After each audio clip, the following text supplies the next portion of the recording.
परमाचार्य भगवान विराट सागर जी महाराज की जय।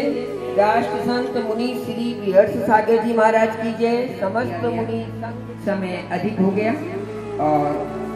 और अधिक विलंब न करते हुए मैं गुरुदेव के श्री चरणों में निवेदन करूंगा। हे गुरुदेव, प्रतिदिन आज कौन से नंबर का सूत्र है? कल सूत्र चल रहा था जीवाजीव बासरव बंद संबर निजरा मोक्षास तत्वम। ये सूत्र पढ़ा था अपन ने कि 7 तत्व होते हैं। कौन कौन से होते हैं? जीव, अजीव,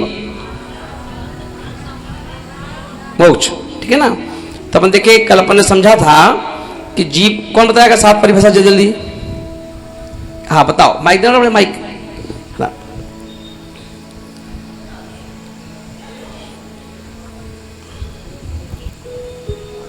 हाँ बताओ, हाँ बताओ, दे दो। हाँ माता जी को दे दो।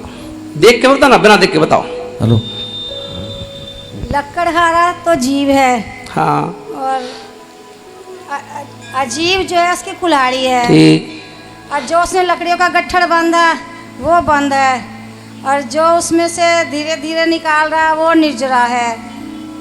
नहीं, जो लक्कड़ पूरा बन गया वो सनवर है, उसमें से और नहीं बांधी जा सकती। और जो धीरे धीरे कक निकाल रहा है वो निर्जरा है। जब सारी समाप्त हो जाती है तो मोक्ष है। हाँ, और आश्रव? आश्रव जो इकट्ठी कर रहा था महाराष्ट्री वो आश्रव है। ठीक ठीक ठीक। हाँ फौज है। अब देखिए अपन अगला सूत्र है, और अगला सूत्र है कौन सा है? हाँ, तो ये अपन देखें कि 7 तत्व और सम्यक दर्शन को जानने के उपाय क्या हैं।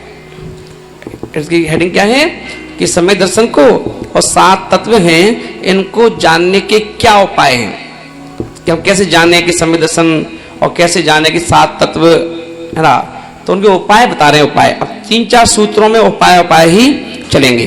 तो पहला सूत्र क्या है? नाम स्थापना द्रव भाव तस्तन्यासः। पढ़ो सब लोग फिर से। हाँ,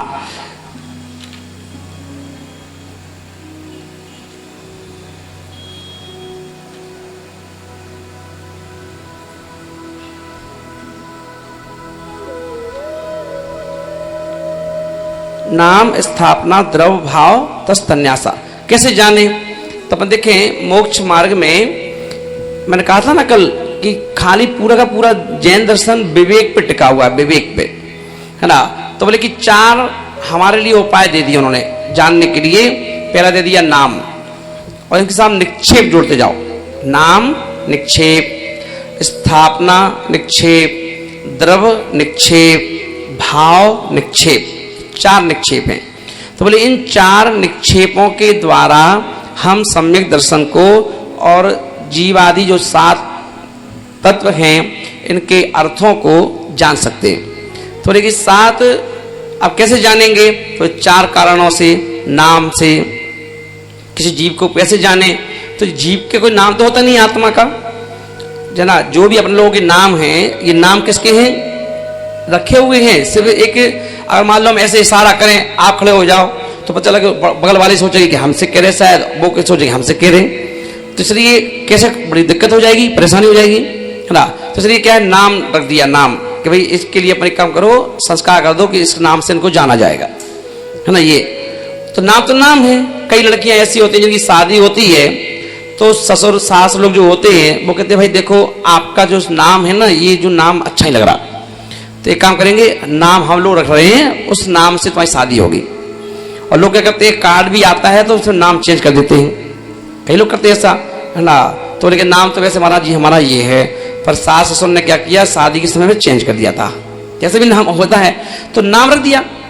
तो नाम कोई प्रमाणित चीज नहीं, किसी का भी कोई नाम दे दो और नाम से उसको खड़ा कर दो।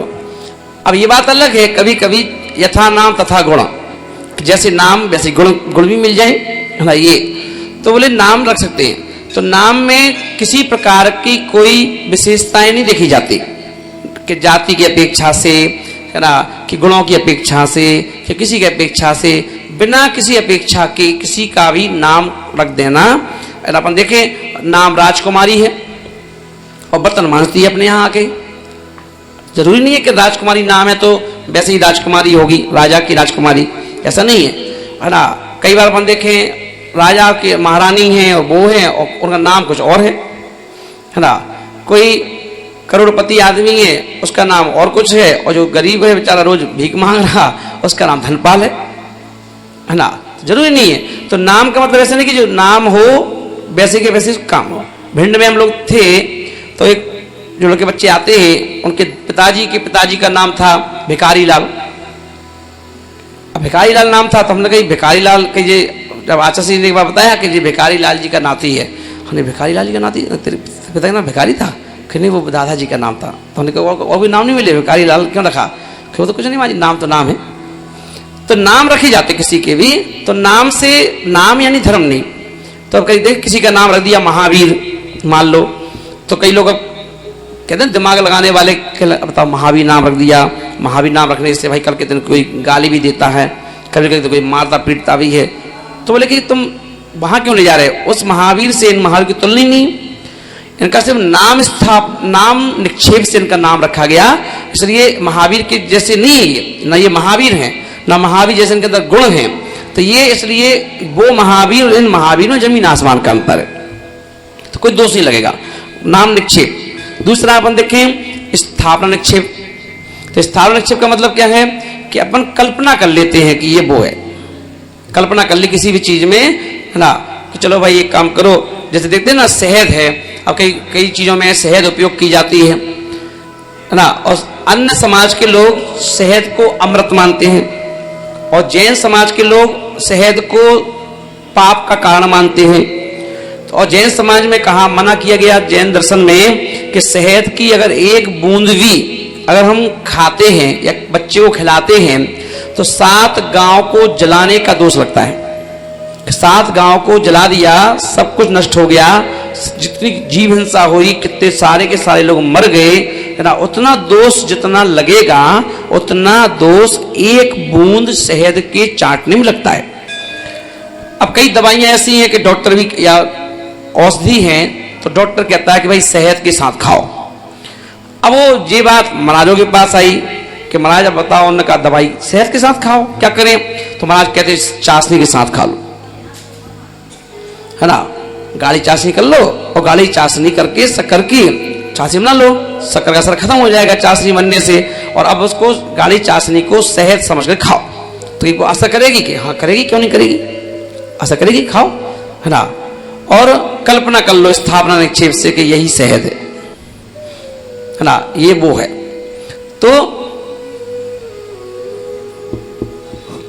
तो अपन देख रहे हैं ना कि नहीं दोष कैसे लग जाए। दोष हम शहद नहीं खा रहे हैं भाई। जैसे बच्चे हैं, बच्चों से कहा चलो आलू का त्याग करो, उन्होंने कहा हम नहीं करेंगे, अब तो आलू के बिना खाते ही नहीं कुछ। अरे भाई केले की सब्जी खा लो, क्या दिक्कत है ना, केले की सब्जी खा लो, आलू छोड़ दो। तो ऐसे ही शहद नहीं खाना है। शहद, क्योंकि शहद में हिंसा है, मधुमक्खियों को मारा जाता है, उनको जला दिया जाता है ना। तो इसलिए शहद का छोड़ नहीं है, खाना ही नहीं है, क्योंकि बीमार अच्छे हम थोड़े से, पर वो शहद नहीं खाएंगे, है ना। तो इस शहद के लिए क्या खाएंगे फिर? और कुछ नहीं, चाशनी डाल लो और चाशनी से दवाई खा लो, है ना। ये तो चाशनी, है ना, वही असर करेगी जो शहद करता है ना। जो चाशनी ये शहद नहीं है ना, शहद अलग है, चाशनी नहीं है ये। पर वो क्योंकि मिठास चाहिए, तो दवाई को मिठास चाहिए, और मिठास के कारण से उसको शहद से बोला गया कि शहद बहुत मीठा होता है, तो शक्कर कम मीठी होती है, तो शहद ज्यादा मिठास चाहिए क्योंकि कड़वी दवाई है ना। तो बोले चाशनी से खा लो, पर वो नहीं खाएंगे। तो स्थापना निक्षेप मूर्ति है। अब मूर्ति में स्थापना कर लेना। अब एक मूर्ति उठा लाए अपन पीतल की, और उसमें क्या कटिंग है, कटिंग पूरी भगवान की कटिंग जैसी है, अपन ने क्या बोल दिया, ये सिद्ध परमेष्ठी है। अब सिद्ध भगवान की मूर्ति है तो क्या सिद्ध भगवान की मूर्ति थोड़ी ना हुई हो, कल्पना है, क्या किया अपन उसमें, कल्पना। तो ऐसे ही जो परिवार है अपना, ये परिवार भी कल्पना है। परिवार भी क्या है, कल्पना। एक लड़के से अपनी बेटी की हमने शादी करवा दी और कल्पना तो की है कि ये इसका पति है, कल्पना कर दी, तो ये कौन सा निक्षेप है? स्थापना निक्षेप है ना। ये अब बेटे का जन्म हुआ है तो जन्म अपने तो दिया नहीं, जन्म तो उसका हो नहीं था, सिर्फ हम निमित्त बने उनके बीच में बच्चे के लिए। तो अपने का ये माँ है ना, ये पिताजी हैं, तो ये कौन सा निक्षेप है? स्थापना निक्षेप से, और कोई निक्षेप नहीं। तो अब कह दिया स्थापना निक्षेप से ये हमारी बेटी है, ये हमारा बेटा है। और जब सिद्धांत अपन पढ़ेंगे, सिद्धांत कहता आत्मा की कोई बेटी नहीं होती, आत्मा का कोई बेटा नहीं होता, आत्मा की कोई पत्नी नहीं होती, आत्मा का कोई पति नहीं होता, है ना, क्योंकि आत्मा ना कोई स्त्री होती है, ना आत्मा ना कोई, है ना, जेंट्स होता है ना। आत्मा तो आत्मा है, स्त्री पुरुष बन सकती है, पुरुष स्त्री बन सकते हैं, है ना, दोनों नपुंसक बन सकते हैं परिणामों की अपेक्षा से। तो सारे रास्ते वहां पर खुले हुए हैं। तो हमें बांध दिया गया, बांध दिया गया, आप स्त्री पर्याय में रहना पड़ेगा आपको इस भाव में, है ना। अब 50 साल रहना है तुम्हें स्त्री भाव पर्याय में। अब इस 50 भाव में तुम चाहे खाने पीने में निकाल दो या स्त्री पर्याय को छूटने के लिए कुछ प्रयत्न कर लो। जैसे किसी को जेल हो जाती है कि 7 साल की जेल आपके लिए सजा सुना दी गई, जेल में बंद हो गया। अब आप बाहर जो लोग हैं वो प्रयास करके पैरोल पे निकाल लेते हैं, है ना, जमानत करवा लेते हैं, जल्दी बाहर आ जाते हैं, और नहीं करवाई जमानत, है ना, तो पड़े रहो अंदर 7 साल के लिए। तो ऐसे ही हमें जो सजा मिली है स्त्री पर्याय में, तुम्हें 50 साल रहना है। अब तुमने क्या किया, उस 50 साल के बीच में किसी महाराज के साथ मिलकर के उनसे नियम धर्म लेकर संयम को धारण करके और क्या किया, उसको आप स्त्री पर्याय को काटने के क्या कर ले हो, विकल्प ढूंढ लिया आपने कि स्त्री पर्याय छूट जाए हमारी। अब एक स्त्री खुश हो रही है कि हम थोड़ी खुश हैं, हमारा पति अच्छा है, अच्छा मकान है, अच्छी दौलत है, खूब शॉपिंग करते हैं हम, तो खूब अच्छे से खाते पीते हैं, अच्छे से गाड़ी में घूमते हैं, बस उसने इसी को सुख मान लिया। अब वो ये नहीं देख रहे कि ये सुख तो पता नहीं कब तक रहेगा। जब ये वाला सुख जो है, पैसे का सुख, गाड़ी का सुख, मकान का सुख, ये तो कब तक है। हो सकता है कि किसी दिन पति का मूड खराब हो गया है, संपत्ति चली गई या कोई कारण बन गया, लुटपिट गए, कुछ हो गए, तो आप क्या करोगे। तो कितने लोगों को देखा जाता है कि थे अच्छे खासे, कितनी लड़कियों की शादियां होती हैं, तो अपन ये तो देखते हैं शादी के समय कि लड़का के देख लो भाई परिवार अच्छा है, धन अच्छा है, गाड़ी अच्छी है, कोठी अच्छी है, और पता चला शादी के 1 साल के अंदर ऐसी ऐसी घटनाएं घट जाती हैं। अभी हम लोग के जो मेरे रिलेशन में परिवार के, है ना, अभी मेरे महाराज बनने के 10 साल बाद जो मौसी थी उनकी लड़की की शादी हुई, लड़की की शादी हुई, और जिस लड़के की शादी हुई सब अच्छा संपन्न, है ना, जॉब करता था, अच्छे घर का मकान सब कुछ, ये सब कुछ अच्छा। और अभी जब हम लोग अभी गए थे ग्वालियर तो वो लोग आए तो बोले महाराज बहुत परेशान है, आशीर्वाद दो। मैंने क्यों, क्या हो गया, है ना। तो उनकी जो मासी लड़की है वो बोली कि मकान गिरवी रखा गया, नौकरी छूट गई, है ना, नौकरी भी चली गई, मकान भी गिरवी रखा गया, सब कुछ हो गया। तो देखो, तो उन्होंने पहले देखा नहीं था क्या, तो देखा सब कुछ था, सब कुछ अच्छा था उस समय, 1 साल के अंदर ऐसा हो गया, स्थितियाँ परिस्थितियाँ बन गई, क्या हो गया, ये ऐसा हो गया, वैसा हो गया, सब कुछ गड़बड़ हो गया। तो अब बताओ क्या कर सकते हो, सब चला गया। तो अपन ने इसको सुख मान लिया, पैसा बहुत है तो अच्छा सुख है, पर पैसा तो लक्ष्मी के रूप में भरोसा नहीं, आज है कल चला जाए, है ना, कहीं कहीं का कहीं चला जाए, छूट जाए, है ना, परिवार में आपस में झगड़े हो जाए, छोटे भाई को सब कुछ मिल जाए, बड़े भाई को सब कुछ मिल जाए, क्या करोगे, है ना, लड़ोगे क्या। तो लोग कुछ भी हो सकता है। तो इसलिए ये आचरण का ये सुख नहीं है, भ्रांति है हमारी, भ्रम है कि इसको हम सुख मानते हैं, है ना। सुख कैसे देखें फिर अपन में, कई बार लोग हमसे पूछते हैं हमारी कुंडली मिलाएं क्या लड़की की, हमें कुंडली क्यों मिलाते हो, कुंडली मत मिलाओ, लड़का लड़की की मिलाना है तो इनके नक्षत्र मिलाओ, इनकी राशि मिलाओ खाली, क्योंकि 12 राशियां जो होती हैं, 12 राशियों में अपोजिट राशियां भी होती हैं।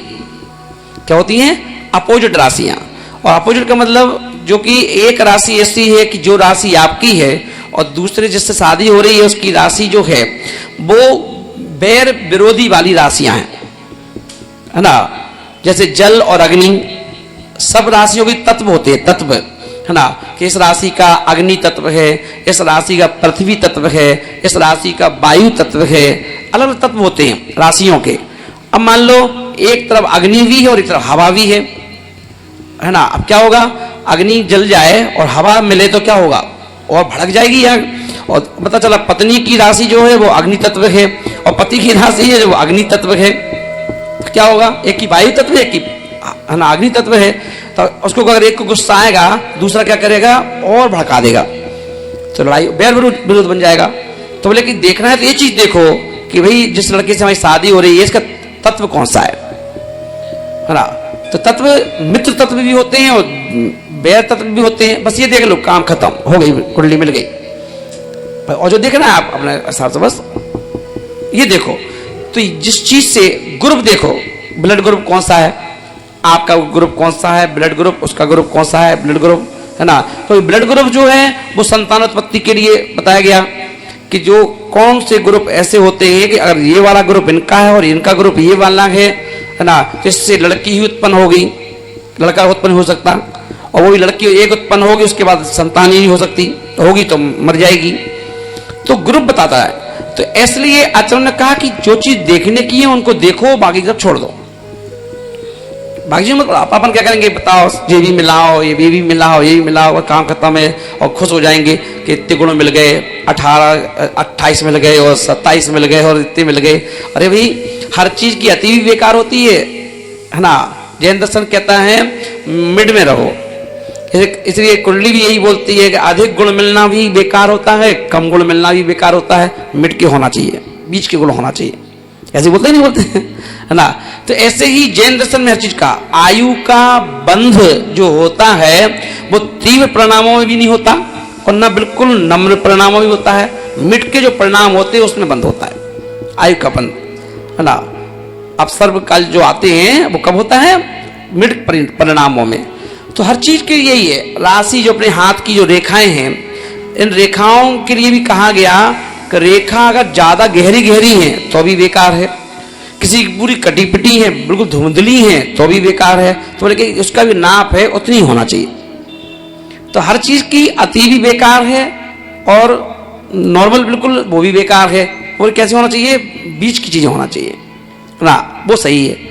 तो कितनी सुंदर सुंदर बातें हैं। पर आप हर चीज को जोड़िए, ज्ञान को उससे जोड़िए, ज्योतिष से जोड़िए, इससे जोड़िए, तो आपको नए नए रास्ते मिलेंगे कि वाह क्या बात है ना।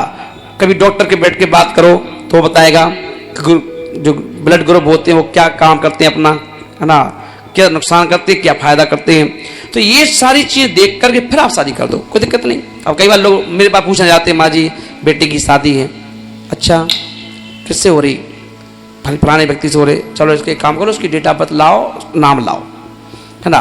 देख दिया, मैं क्या यही मिलाऊंगा सबसे पहले, सब चीजें ये चीज देख ली, उस ग्रुप को भी नाम भी लाना, मिला देती, हाँ ठीक है ये कर दो, डन है, कोई बात नहीं, अच्छी पटेगी, है ना। देख लिया कि जो तत्व कौन से इनके तत्व गड़बड़ कर रहे हैं तो करीब मना कर दें, देखो भैया ये ऐसा हो सकता है ना, देख लो। कई बार देखते अपन एंगेजमेंट मतलब पक्की हो गई, मालूम डन हो गया कि हाँ शादी पक्की, अब वो फोन पे बातें होने लगती हैं, पता चला लड़का, कई बार ऐसा होता है कि लड़की आकर रोती है कि हमारी शादी पक्की हो गई, लड़का भयंकर गुस्सा करता है ना। सोचो तो ठीक था, तो पक्की हो गई तो भयंकर डांटता है, फोन पे डांटता है, खूब लड़ता है, झगड़ता है ना।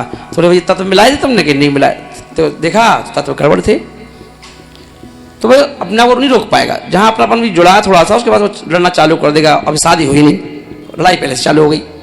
तो ये तो तत्व अपने काम करते है ना, समझ आ रहा है ना। तो ऐसे ही अब यहाँ आचार्य बोल रहे कि नाम स्थापना, नाम किसी का कुछ भी रख दिया कोई दिक्कत नहीं, और किसी स्थापना किसी चीज में स्थापना कर लेना कि ये वो है। तो हमारे अंदर भी स्थापना है, माँ की स्थापना, आपके अंदर माँ की स्थापना कर दी गई, इनकी जो बेटियां हैं तो ये बेटी की स्थापना कर दी गई, फिर बहन की स्थापना कर दी गई। तो एक एक जीव में अलग अलग कितनी भी स्थापना कर सकते हैं, कितनी की स्थापना कर सकते हैं, एक व्यक्ति में 18, एक व्यक्ति में 18 स्थापनाएं कर सकते हैं हम, जिसको बोलते हैं अपन नाते। कितने नाते होते हैं, 18 नाते होते हैं। तो एक व्यक्ति के 18 नाते होते हैं, तो 19 नहीं होते, है ना। 18 तरह से हम व्यक्तियों से जुड़े होते हैं, है ना।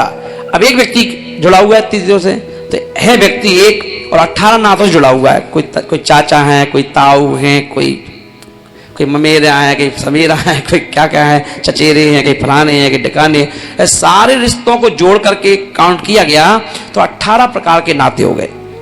तो ये कल्पना तो है कि सीता के राम के सामने आते ही लवकुश कह रहे कि माँ आ गई, राम कह रहा मेरी पत्नी आ गई, है ना, लक्ष्मण कह रहा मेरी भाभी आ गई, और सास कह रही कि मेरी बहू आ गई।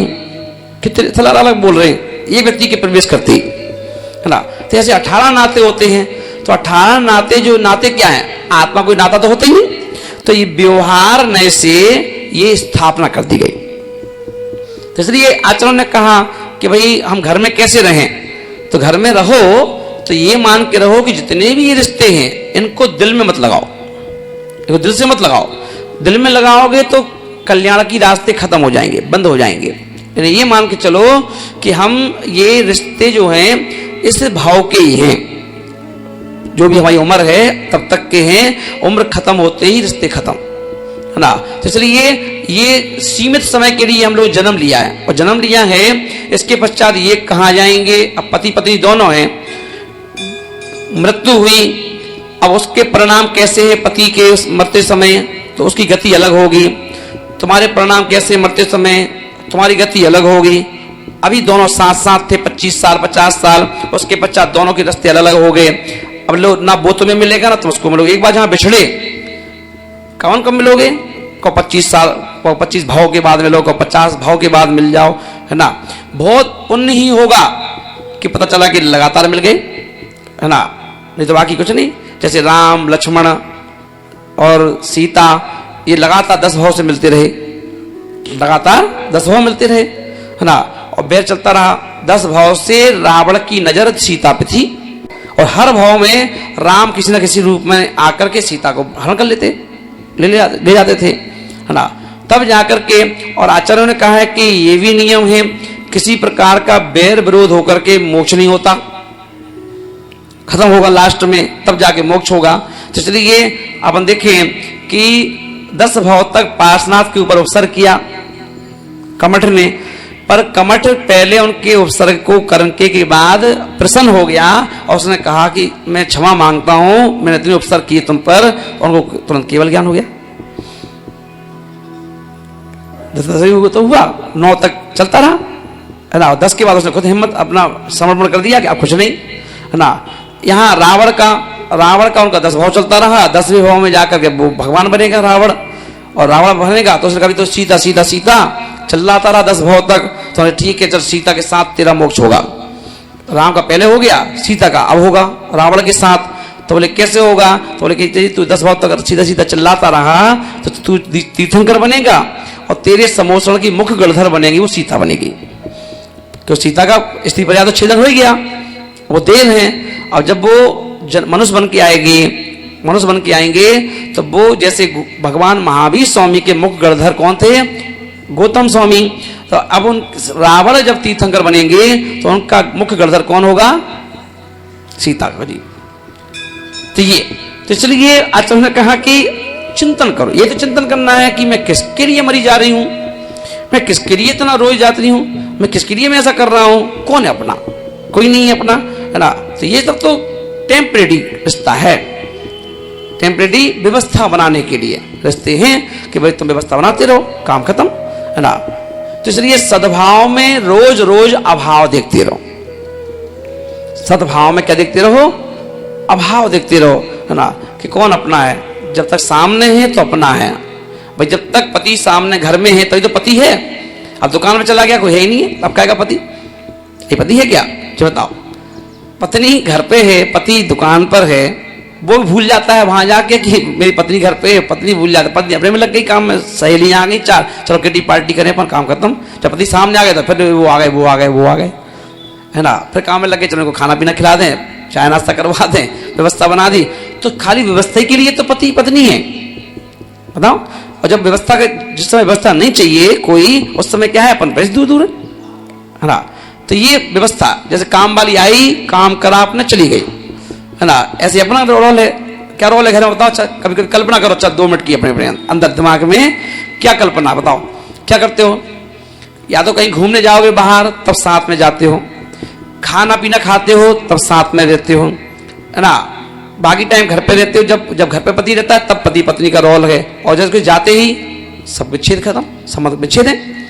जैसे आते फिर जुड़ जाता है, यानी कनेक्ट डिस्कनेक्ट ये चलता रहता है। बच्चा है, बच्चा सामने आ गया तो बच्चा स्कूल गया 5 घंटे के लिए, तो सब कोई बच्चे की याद नहीं आ रही, बच्चे को मम्मी की याद नहीं आ रही। और जैसे घर पे आया तो मम्मी चिल्लाने लगता है, और मम्मी मेरा बेटा, राजा बेटा, फलाना बेटा, सब सारे बेटे इकट्ठे याद आ जाते हैं, है ना।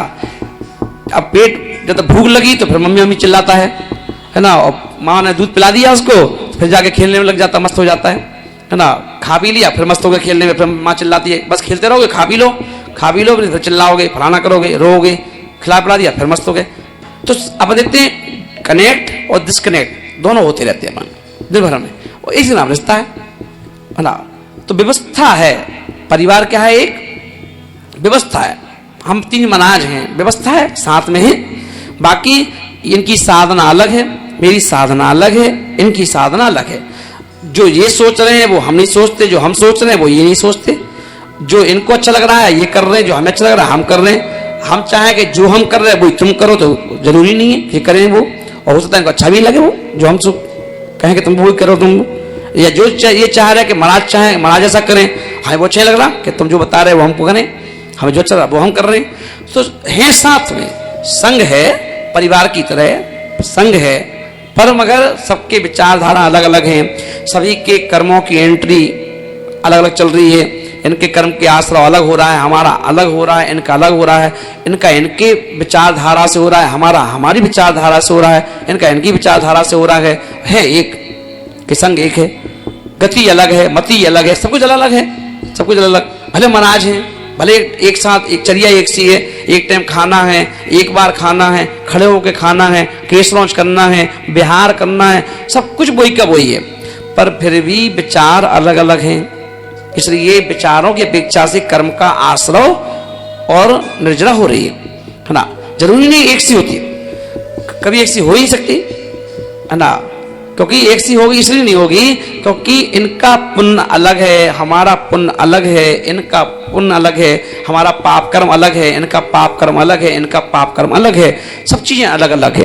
तो इसलिए जो जितना लूट ले जरूर लो, ना सेल्फिश वाली स्थिति है ना। भले हम घर में परिवार में एक साथ हैं, पत्नी के बड़े अच्छे भाव हैं, प्रवचन भी सुनाओ, गुरु भक्ति भी सुनाओ, चलो है ना, आहार भी दे आओ, चलो चौका भी लगा लो, और पति से कहो तो वो कहता हमें बात टाइम नहीं, तुझे जो करना है तू कर ले। तो आप जो कर रहे हो वो आपकी सत्ता में इकट्ठा हो रहा है ना, वो जो कर रहे हैं वो उनकी सत्ता में इकट्ठा हो रहा है, सब अलग अलग। और वैसे कहने को पति पत्नी है ना, तो सबका अपना अपना अलग। किसी को कोई स्वाद है, अब तुम घर में बैठे बेचारे बना रहे हो, खिला रहे खा रहे हो, और उसको कोई भूख लगी तो ठेला बजा खा जाता है फटाफट, है ना।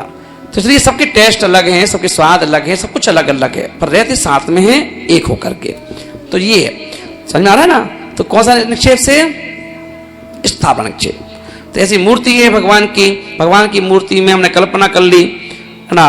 संडे का व्रत है, रविवार की पूजा करनी है, और भगवान आदिनाथ हैं, मान लो पार्श्वनाथ नहीं है तो क्या करोगे, पूजा छोड़ दोगे क्या, कि मंदिर ढूंढोगे पार्श्वनाथ कौन सा है, नहीं। जिस मंदिर में गए वहीं पर हम क्या करते हैं, पार्श्वनाथ की पूजा कर लेते हैं, क्योंकि पूजा मूर्ति को उठा के तो करना नहीं है, लौंग में करना है। लौंग में तो 3 लौंग उठाई, देखा आदिनाथ को, और क्या बोल रहे हो, ओम ह्रीम श्री पार्श्वनाथ जिनेन्द्राय अत्र अत्र संपुषट आवाहन, ओम ह्री पार्श्वनाथ। देख किसको रहे हो, आदिनाथ को, और क्या किसको रहे हो, पार्श्वनाथ को। ये भी स्थापना निक्षेप, ये भी क्या है, स्थापना निक्षेप है, और पूरा पुण्य मिल रहा है, पूजा करने का नियम भी पूरा हो गया आपका। अब पार्श्वनाथ कहें हम कहाँ हैं, हाथ तो बैठाया नहीं तुमने, चला तो लौंग में बैठा लिया, वो भी लौंग ही पार्श्वनाथ बन गई। आगे ना, तो जहां जैसी कल्पना कर लो वैसे काम हो जाएगा, और वैसे के वैसे ही फल मिल जाएगा। कि भावना भवनाशिनी, भावना भव वर्धिनी, भावना से कर्मों की निजरा भी हो जाती है, और भावना से कर्म का आश्रय भी हो जाता है, ठीक है ना। तो क्या बोले थे, नाम स्थापना, ठीक है ना। अब उसका द्रव्य निक्षेप। अब द्रव्य निक्षेप क्या है, तो द्रव्य निक्षेप में भूत की बातों को और भविष्य की बातों को, एक बार में कहना, यहीं पर कहना। आप मान लो कोई व्यक्ति ना, किसी ने कहा कि ये व्यक्ति बावली वाले हैं। बावली कहाँ है? यहाँ से 5-6 किलोमीटर दूर है, और रहने लगे बावली छोड़ करके यहाँ पर जब भी उनका नाम बोली ले लें या रसीद कटना हो तो उसमें लिखा जाएगा फलाने चंजी बावली वाले, है ना, पहचान बावली से चल रही उनकी। तो बावली में कब रहते थे? बोले आज से 10 साल पहले या 20 साल पहले, पर बावली वाले आज भी चल रहा है। तो ये सत्य है क्या? बोले हाँ, द्रव्य निक्षेप है। कौन सा निक्षेप है?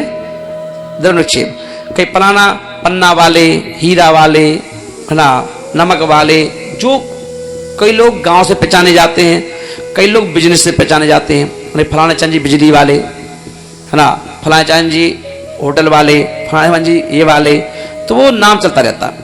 अब वो काम बंद भी कर दें तब भी वो नाम चलता रहता है। मान लो किसी ने, जब आप लोगों की शादी नहीं हुई थी, बच्चे नहीं हुए थे, जब आप घर में थे, है ना, 5th क्लास पढ़ते थे, 6th क्लास पढ़ते थे, उस समय कोई टीचर पढ़ाता होगा, जो टीचर पढ़ाता था, और वो यदि तुम्हें आज की डेट में मिल जाए सामने, तो आप क्या कहोगे?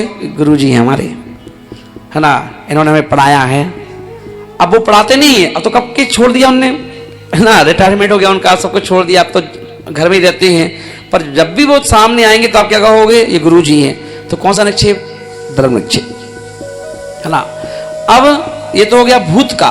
भविष्य का, भविष्य का कोई व्यक्ति MBA कर रहा है, और MBA कर रहा है और उसके 3 सेमेस्टर पूरे हो गए, चौथा भी, है ना, लगभग होने वाला है, तो अपन क्या करते हो? उसको पहले ही बोल देते हो कि MBA हो गई बच्चे की। बच्चे ने क्या कर लिया? कि MBA कर लिए। अब मालूम है, अब हो ही जाएगी 1 महीना, अभी 15 दिन बाद, 20 दिन बाद, जैसे पहले ही बोल दिया हो गई, है ना, MBA क्या कर दिया? कि MBA कर लिए, अब इसके बाद देखो जॉब करेगा, है ना। तो जो बोल दिया डॉक्टर ही कर रहे हो, 4 साल का कोर्स है, और पता चला 3.5 साल हो चुके, तब मानो डॉक्टर है ही, और शादी हो जाए उसकी मान लो तो क्या लिखा जाएगा? इंजीनियर, ए डॉक्टर के डॉक्टर हैं। कौन से डॉक्टर के? जी फलाने डॉक्टर हैं, पहले दिया गया। तो बोले क्यों?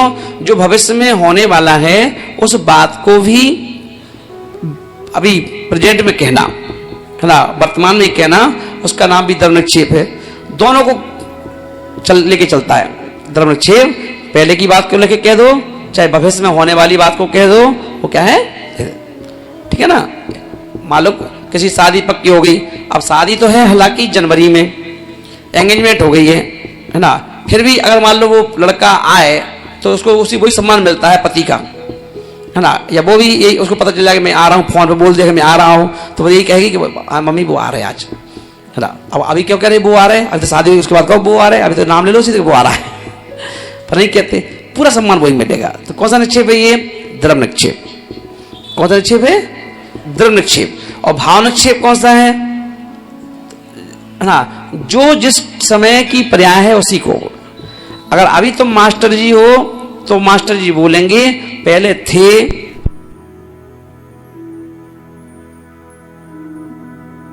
भाव निक्षेप। भाव निक्षेप यानी वो ये प्रेजेंट को ही स्वीकार करता है बस।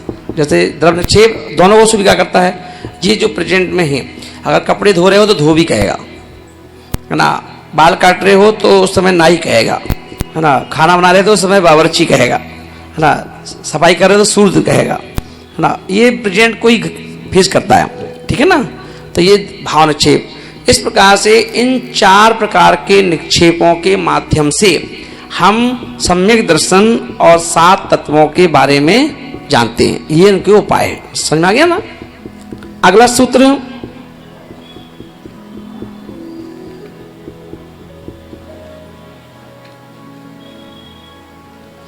प्रमाण नैरधिगमा, देखिए ना, प्रमाण नैरधिगमा।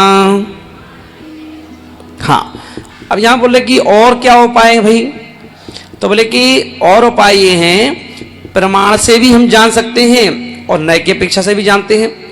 अब प्रमाण नय क्या है, तो बोले कि नय कहते हैं क्योंकि हमारा पूरा का पूरा जैन दर्शन और जितने भी वर्ल्ड में जितने भी दर्शन हैं, उन सभी दर्शनों में एक जैन दर्शन एक ऐसा दर्शन है जिसमें नय की चर्चा की गई, नय की चर्चा की गई। और दर्शनों में नय का उपयोग तो किया जाता है पर चर्चा नहीं की नयों की।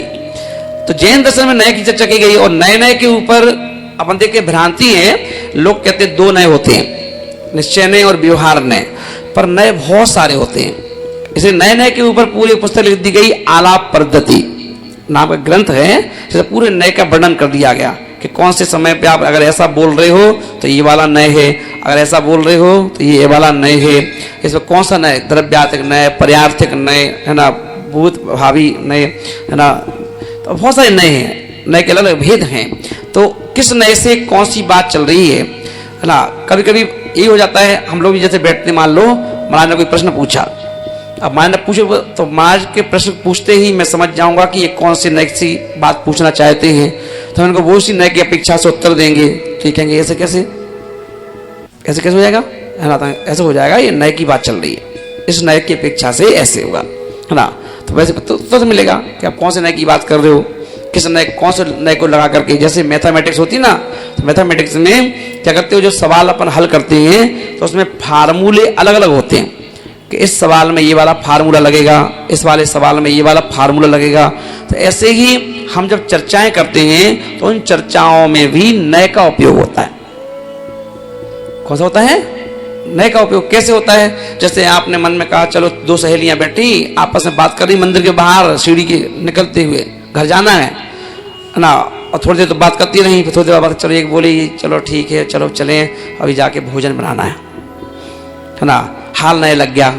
कौन सा नए लग गया, निगम नए, है ना। कौन सा लग गया, निगम नए, संग्रह, है ना।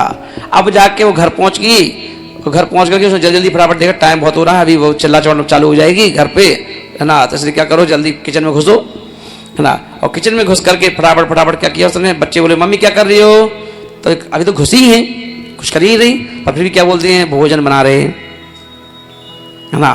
तो ये निगम नए चल रहा है अभी भी। और फिर क्या, निगम नए के बाद अब उन्होंने देखा रोटी बनाना है, तो उन्होंने उठाया स्टैंड में से एक थाली उठाई, फिर डब्बा उठाया जिसमें आटा रखा हुआ था, वो डब्बा उठाया, है ना। तो नए चेंज हो गया, निगम नए खत्म, अब संग्रह नए चालू हो गया, है ना। अब उन्होंने देखा इतना आटा ले लिया, इतना नमक ले लिया, इतना पानी रख लिया, सब कुछ कर लिया, भेद करते जा रहे हैं कितना क्या सामान चाहिए, है ना। दूसरा नया चालू हो गया। तो 7 नए जो हैं उन 7 नए की अपेक्षा से बात चलती चलेगी, निगम नए, संग्रह नए, व्यवहार नए, ऋजु सूत्र नए, एवं भूत नए, है ना। तो नए तुरंत चेंज हो जाते, गियर चेंज होता गाड़ी में, ऐसे ही यहाँ पर नए चेंज हो जाता है। तो ऐसे ही ये तो नए 7 नए जो हैं स्थूल रूप से, फिर बाकी जब इनके भेद प्रभेद करेंगे तो और टुकड़े टुकड़े होते चले जाएंगे, बहुत सारे नए हो जाएंगे। तो ये नए है। प्रमाण क्या है, और नए जो क्या करता है कि एक देश बात करता है। नए का मतलब क्या है, वस्तु के एक देश कथन को नए कहते हैं, है ना। एक देश कथन कैसे, जैसे मान लो अपन ने कहा कि बच्चे ने मम्मी से पूछा मम्मी ये महाराज के हाथ में क्या है, तो मम्मी ने क्या बोल दिया, पिच्छी, बस इसके आगे डेट्स ऑल, है ना, पिच्छी है, ये क्या है, नए। अब प्रमाण क्या है इसी में, अब प्रमाण क्या है, तो महाराज से पूछा महाराज जी ये क्या है, तो महाराज ने कहा देखो ये मोर अपने पंख छोड़ता है ना, सावन के महीने में, तो ये पंख लाए जाते हैं, फिर ये पंखों की गिड्डियां बनाई जाती हैं, 50-50 पंखों की, 100-100 पंखों की, फिर ये धागा लाया जाता है, फिर ये डंडी मोड़ी जाती है, फिर इसको डंडी को कसा जाता है, तो ये पिस्सी बन जाती है। पूरी डिटेल्स बता दी उन्होंने, पूरी उसकी पूरा बायोडाटा, जैसे लड़की का होता है ना, एक तो पहले लड़की बता दी ये लड़की है, ये हो गया नए। अब उसका पूरी बाली खाल निकालना, पूरा कागज आता है, लंबा कागज वो आता है बायोडाटा पूरा, वो क्या हो गया, प्रमाण। वो क्या हो गया, प्रमाण। पूरी जानकारी, कौन रिश्तेदार हैं, कौन सा फोन नंबर है, किससे संपर्क करना है, कौन कौन से इनके बिजनेस हैं, है ना, और क्या पिताजी का नाम है, क्या मम्मी का नाम है, कौन सी घड़ी में जन्म हुआ, कौन सा नक्षत्र में हुआ, कौन सा दिन था उस दिन, कितने बजे हुआ, ये पूरी बात जो मिल रही है, ये क्या हुआ, प्रमाण। तो प्रमाण क्या करता है, पूरी डिटेल्स निकाल देता है और नए सिर्फ संकेत दे देता है, हाँ ये फलाना, ये कौन है ना, सुमित है, बस इतना बोल दिया, ये क्या हो गया, नए। अब इसकी पूरी कुंडली निकालना, वो प्रमाण हो गया। समझ आ गया ना। तो नए और प्रमाण, तो नए और प्रमाण की अपेक्षा से हम क्या करते हैं, पूरी खोजबीन कर लेते हैं, ठीक है ना। तो एक नजरा का मतलब, सॉरी, नए का मतलब क्या हो गया, वस्तु के एक देश कथन करने को नए कहते हैं, है ना, और सर्वदेश कथन करने को प्रमाण कहते हैं, ठीक है ना।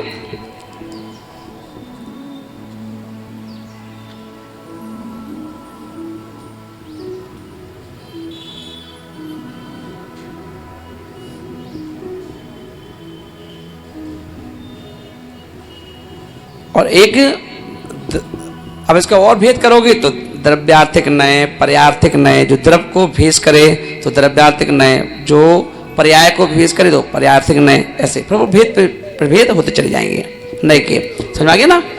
तो नए और प्रमाण, तो प्रमाण नए अधिगमा, यानी प्रमाण से और नए की अपेक्षा से भी हम जीव आदि तत्वों के जानने के उपाय जान लेते हैं। अगला सूत्र, टाइम हो गया, हाँ 10 हो गए, 10 इसलिए बस। अब तो से अपनी दीपावली के बात पे आ जाओ, 5-7 मिनट इसके लिए। दीपावली हमारे निमित्तिक त्योहार है। कौन सा त्योहार है, निमित्तिक त्योहार, क्योंकि जैन दर्शन में 2 प्रकार के पर्व कहो, त्योहार कहो, बात है। तो एक तो होता है किसी के निमित्त से, और एक होता है शाश्वत पर्व, तो जो किसी के निमित्त से नहीं होता, पर वो होता था भी, होता है भी, और होता रहेगा भी, है ना, वो शाश्वत पर्व है।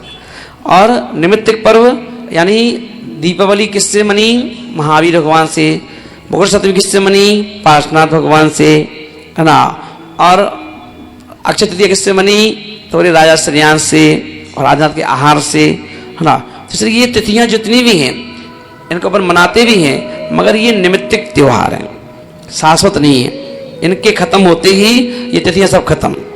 अब उस समय की जो नए तीर्थंकर होंगे उनके जो आहार देगा, फिर वो दान तिथि स्थापना करेगा, फिर शुरुआत होगी, वो तिथि उनके लिए बनेगी।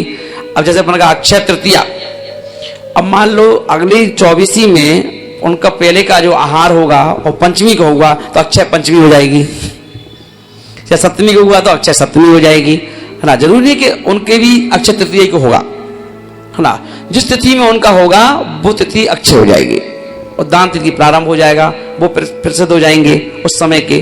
तो ये इस समय के प्रसिद्ध लोग हैं, है ना, इस 24 के, तो इसलिए वो तिथि बन गई, है ना।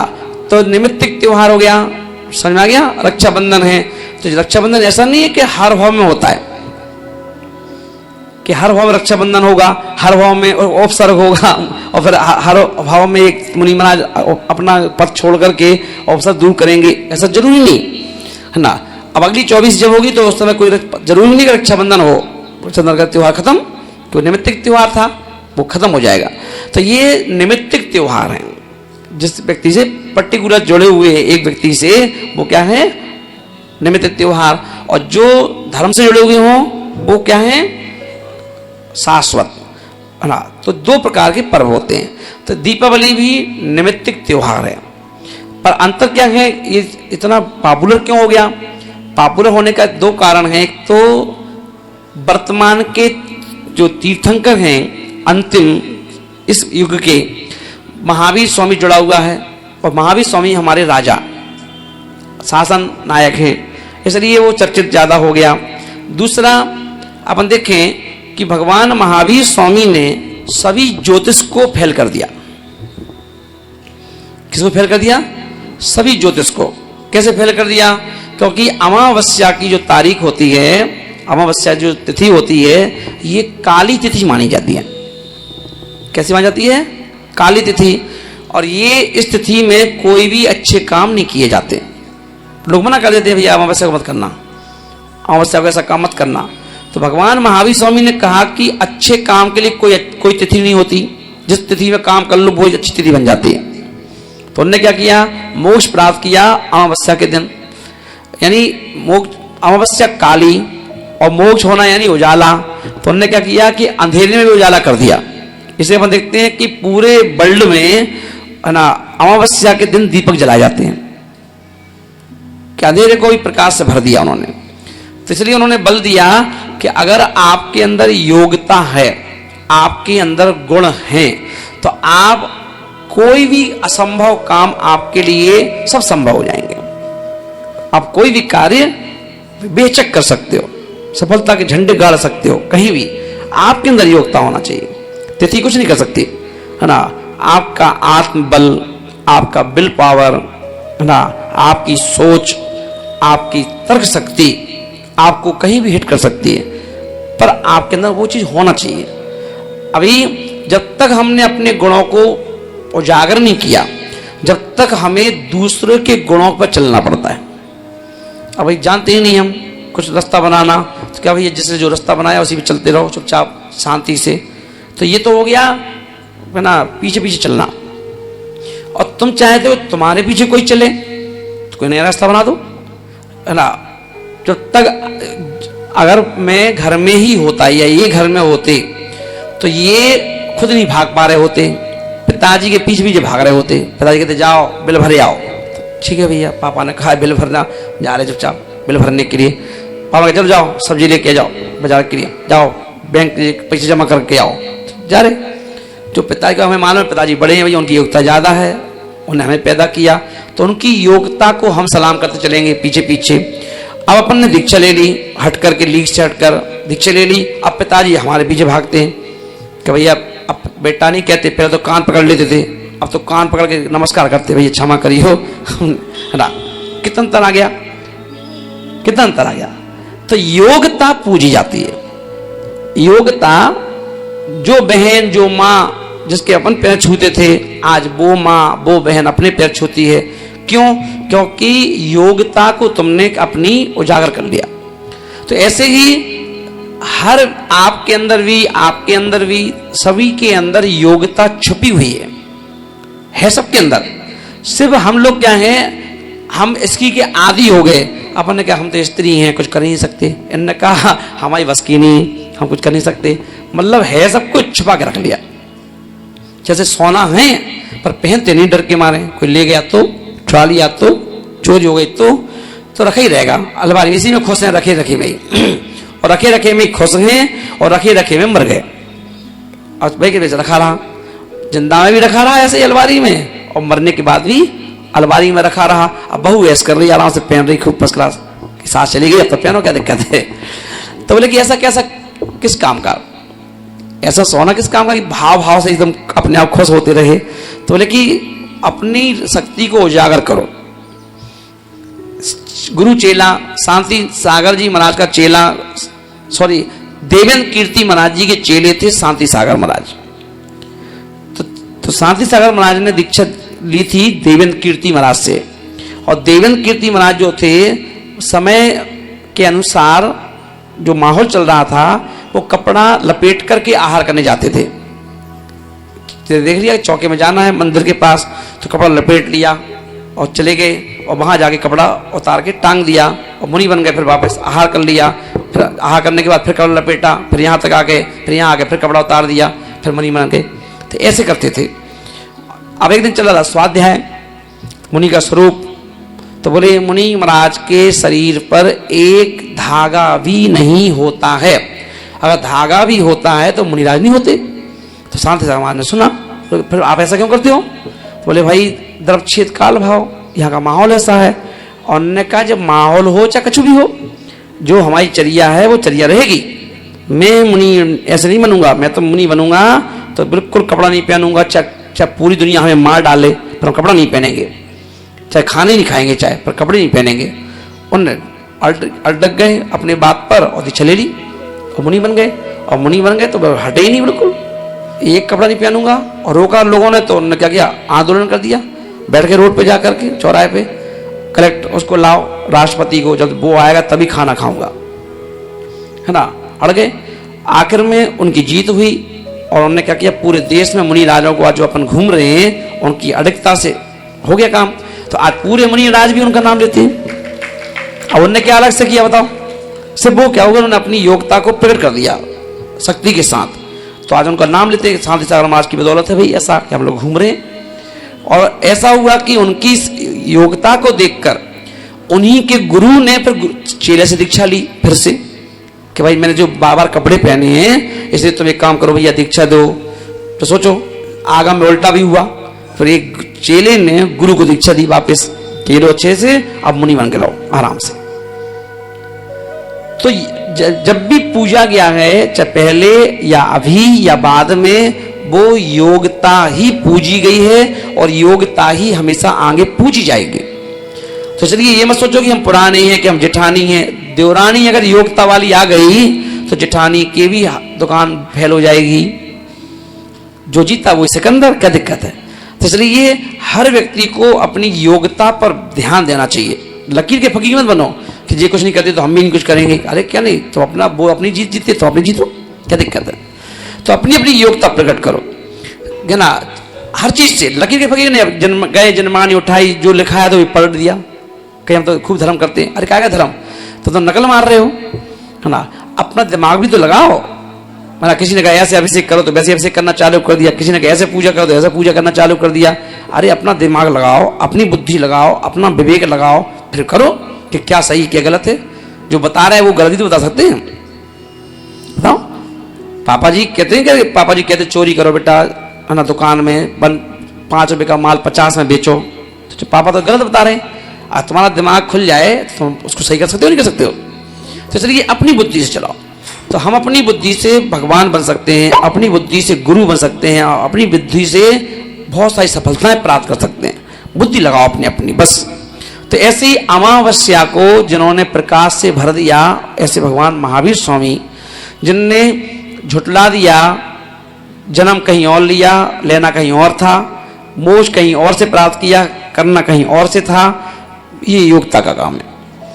कि बोले कि इसलिए साधु के लिए कहा गया यही बात कि साधु सकल रिद्धि सिद्धियों के धारक होते हैं। इसलिए साधु जो मुंह से बोल देता है वही मंत्र बन जाता है। अब उससे ये मत पूछो कहाँ लिखा, दिखाओ लिखा हुआ कहाँ है, कहाँ पे क्या है। बोले गुरु ने जो बोल दिया मुंह से वो मंत्र है। अब जो बोल दिया है तो वो सत्य हो जाएगा, करके देखो, है ना। क्योंकि गुरु के मुख से निकाल सरस्वती विराजमान रहते उनके अंदर, है ना। जो बोल दिया तो वो मंत्र, और जहां बैठ गए वो तीर्थ। तो बोले तीर्थ की जरूरत किसको है, तुम्हें। मुनि महाराज खुद तीर्थ है ना, लोग उनके दर्शन करने आते हैं और तुम कह रहे हो तीर्थ यात्रा करने जा रहे हो। तो इसलिए कई लोग ऐसे अड्डी लोग हैं, जहां चतुर्मास हुआ वो कहते 4 महीने हमारा सब जगह जाने का त्याग। बोला क्यों शिखर जी नहीं चलोगे। शिखर जी पागल हो, जब शिखर जी यहीं चल के आ गया, गिरनार जी यहीं चल के आ गया, सारे तीर्थ यहीं आ गए, तो अब हमें किसी कहीं जाने की जरूरत ही नहीं है। अब रोज यहीं वंदना करेंगे, रोज आहार देंगे, रोज चौकलाएंगे, खाएंगे खिलाएंगे, काम खत्म। सारे तीर्थ धाम आपके चरणों में, हे गुरुदेव प्रणाम आपके चरणों में। चलते रहे तीर्थ मिल गया, आप क्या करना। सबसे बड़ी पूजा, सबसे बड़ा अभिषेक यही है, गुरु भक्ति करो, है ना। तो ये कौन कर रहा है, जिसके अंदर योग्यता है वो अपनी योग्यता को प्रकट कर लेता है, फिर कंपेयर नहीं करता। कंपेयर कहाँ करना चाहिए, जहां पुरानी बातें चल रही हैं, रूढ़ी परंपरा चल रही है, वहां पर उस पर कुठाराघात करो कि ये क्या गलत कर रहे हो। कोई चीज गलत नहीं है, आप नए नए पैतरे अपनाओ। जैसे दुकान में नए नए तरीके अपनाते हो दुकानदारी करने के, ग्राहकों को रिझाने के, ऐसे ही धर्म है, धर्म में भी आप नई नई चीजें निकाल के लाओ, है ना। सफल हो कि परिणाम आपके अच्छे हैं, विचार आपके अच्छे हैं। तो ऐसे ही दीपावली को मनाने के लिए हम लोग भी, है ना, क्या करेंगे, नए नए तरीके। अब जो बताते ना, मैंने कहा देखो ऐसे करो, मैंने कहा जैसे कल 16 दीपक पर 16 कारण भावना के नाम लिखो, है ना। बड़े दीपक पर केवल ज्ञान लिखो, है ना। और एक एक दीपक को जलाओ कि हे भगवान, जैसे आपने 16 भावनाओं को भा करके तीर्थंकर प्रगति का बंद कर लिया, तो कम से कम हम आपके तीर्थंकर नहीं तो कम से कम तुम्हारे गढ़ तो बनी सकते हैं, क्यों नहीं बन सकते, और तीर्थंकर भी बन सकते हैं। तो इसलिए हम आपकी भावों से पूजा कर रहे हैं, है ना। ये दीपक मैंने दर्शन विशुद्धि का जलाया है ना, इसको स्वीकार करो कि मेरे अंदर दर्शन की शुद्धि हो।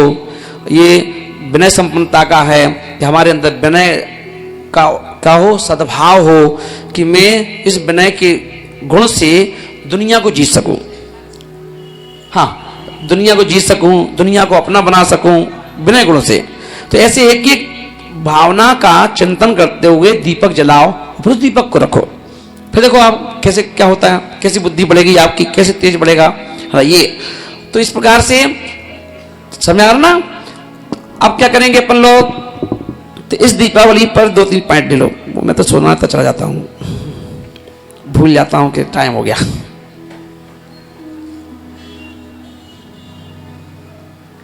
कल बताऊंगा नक्षत्रों के बारे में कि हम जो 16-17 नक्षत्र 27 नक्षत्र हैं, हर नक्षत्र में क्या चीज करने से, जैसे आपको सामान खरीदना है, मान लो धनतेरस के दिन, तो धनतेरस के दिन मत खरीदो।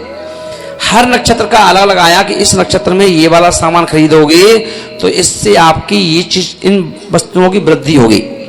इस नक्षत्र में दवाई खरीदोगे तो ये होगा, इस नक्षत्र में मिठाई खरीदोगे तो ये होगा, इस नक्षत्र में कपड़े खरीदोगे तो ये होगा, वो सारी बताऊंगा। ठीक है ना। अब आगे अगले लोग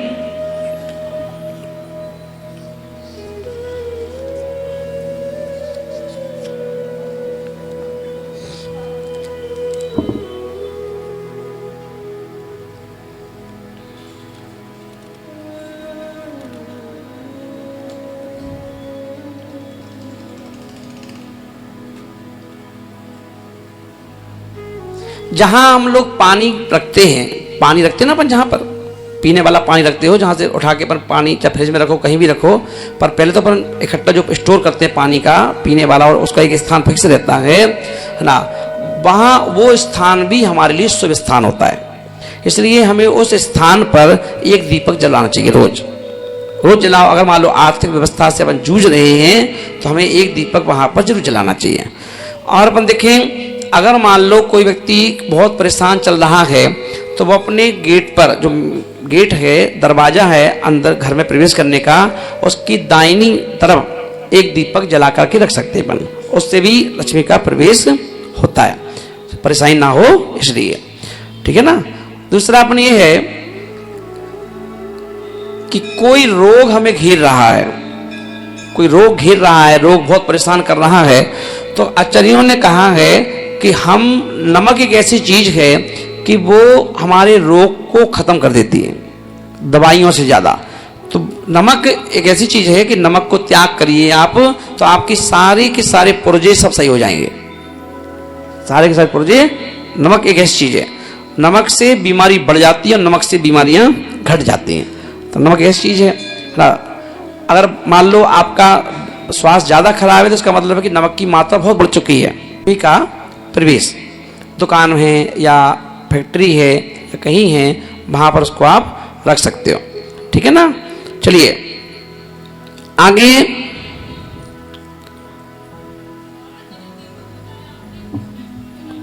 दीपक, दीपक जो है, अब आपको ये है कि मैंने बताया था कि पूजन जो है, अष्टद्रव्य की पूजन रात को ना करें तो अच्छा है। अष्टद्रव्य की पूजन रात को ना करें, है ना। इसलिए हम लोग क्या करते हैं कि हर साल द्रव्य की पूजा करवा देते हैं दिन में, है ना। 2 बार पूजा करवाते हैं दीपावली की, है ना, क्योंकि 2 त्योहार एक साथ हैं दीपावली के दिन, महावीर भगवान का और हमारे गौतम गणधर का।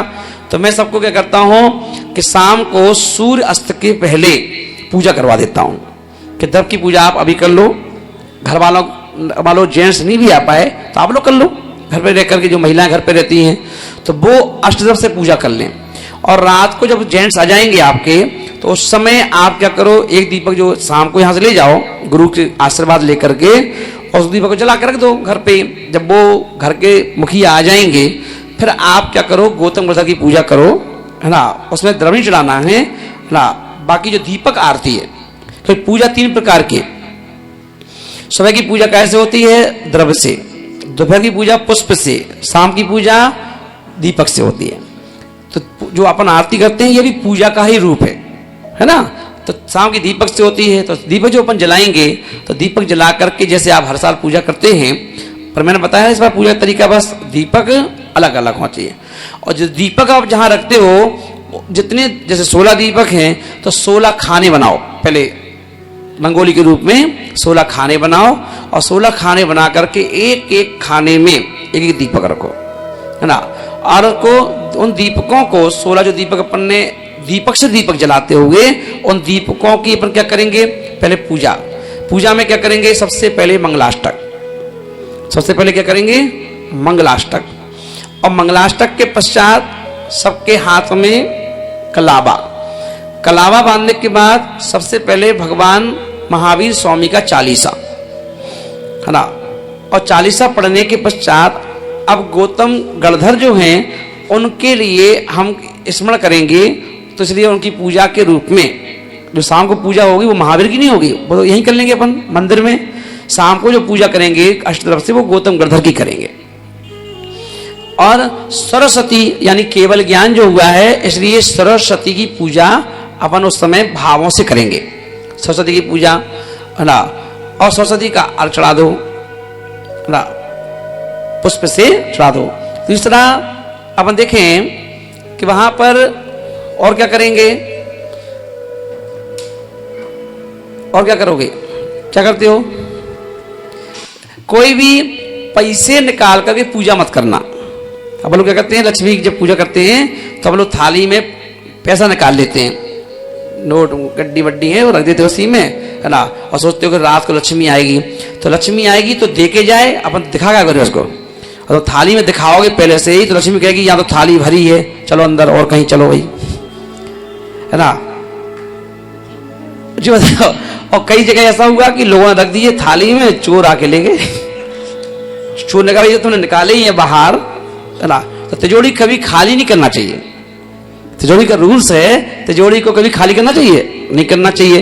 तो जो भी माल पानी रखा है हम लोग उसको निकाल के बाहर रख लेते हैं। बाहर क्यों रखें, है ना। जब आप आरती करोगे तो लक्ष्मी की तो ना, वो लक्ष्मी तो है नहीं, वो तो मुद्रा है, पैसा क्या है, मुद्रा है। तो जो भी आरती करना आप यहीं करो, तो अपन निकाल लेते हैं बाहर। तो अगर आप भी निकालते होंगे तो अब मत निकालना, ऐसा पैसा मत निकालो बाहर, क्यों निकालना पैसा, है ना। तो पूजा करो मस्त तरीके से, ठीक है ना। पर जहां पैसा अपन रखते हैं, जहां पैसा रखते हैं उस अलमारी में, उस स्थान पर एक मंत्र लिख देना, अलमारी पे लिख देना नीचे रखने के बाद, या कपड़े पर रख दो, है ना। क्योंकि अपन लोग अधिकांशता लोहे की अलमारी होती है और वो निकृष्ट धातु मानी गई, तो इसलिए वहां पर उसमें रखने के लिए पहले हमको एक कपड़ा बिछाना चाहिए सफेद रंग का, एक सफेद कपड़ा बिछाओ प्लेन, और उस पर एक स्वस्तिक बनाओ, और स्वस्तिक बना करके उस पर एक मंत्र लिखो, ओम ह्रीम श्रीम क्रीम बिलूम अरहम नमः, है ना। क्या लिखना, ओम ह्रीम श्रीम क्लीम बिलूम अरहम नमः, ये मंत्र लिखो। और इस मंत्र के ऊपर आप जो भी पैसा लाते हैं कमा करके वो उस पर रखिए ना, तो उससे आपका पैसा बरकत पैदा कर देगा, उससे क्या होगा, बरकत उत्पन्न होगी, है ना।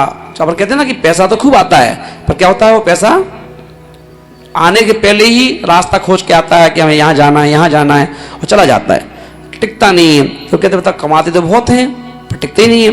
तो टिकने के काम के लिए क्या करें, स्वस्तिक बना करके कपड़े पे, और ओम ह्रीम श्रीम क्रीम ब्लूम अरहम नमः, ये नहीं नमा तक बस ये लिख दें, और वहां पर उस पर पैसे रखें, ठीक है।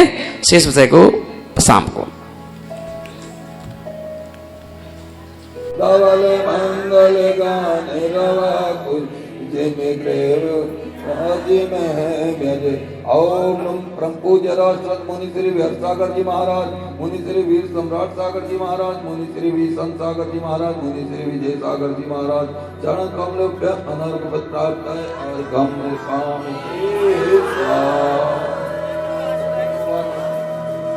क्या कर रहा है।